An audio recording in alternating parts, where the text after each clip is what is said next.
কিরে ইব্রাহিম, তোর বাপের দেখলাম তোকে বাড়ির দলিল লইয়া ব্যাংকে, তোকে কি কোনো সমস্যা?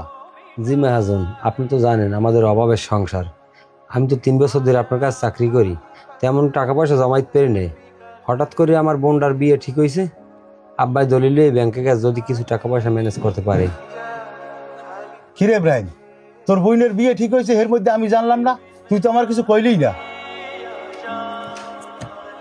এই ধর, এখানে 2 লাখ টাকা আছে, এই টাকাটা নিয়ে বিয়ার কাম কাজ সার, আর ব্যাংকে করে দড়িটা ফেরত আনিস। মহাজন, আপনি আমার 2 লাখ টাকা দিয়েছেন, এতগুলো টাকা আমি ফেরত দেবো কেমনে? আমি আমার বোনের কষ্ট করে বিয়ে দেবো, আমি কারো সাহায্য নিতে পারবো না। আপনি কিছু মনে করেন না মহাজন, এই টাকাটা আমি নিতে পারবো না। কি কাও তুই?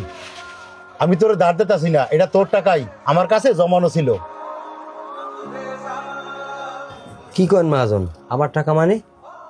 আমার জানা মতে আমি তো আপনার কাছে কোনো টাকা জমাই নেই, আর আপনি তো আমার প্রতি মাসে বেতন দিয়েই দিয়েছেন। শোন ইব্রাহিম, তুই যে কালে আমার জায়গায় চাকরিতে প্রথম জয়েন করছো, তখন তোর বেতন ধরা হয়েছিল 15,000 টাকা, আর তোর লগে যে রেজাউল কাজ করে ওর বেতন ধরা হয়েছিল 20,000 টাকা।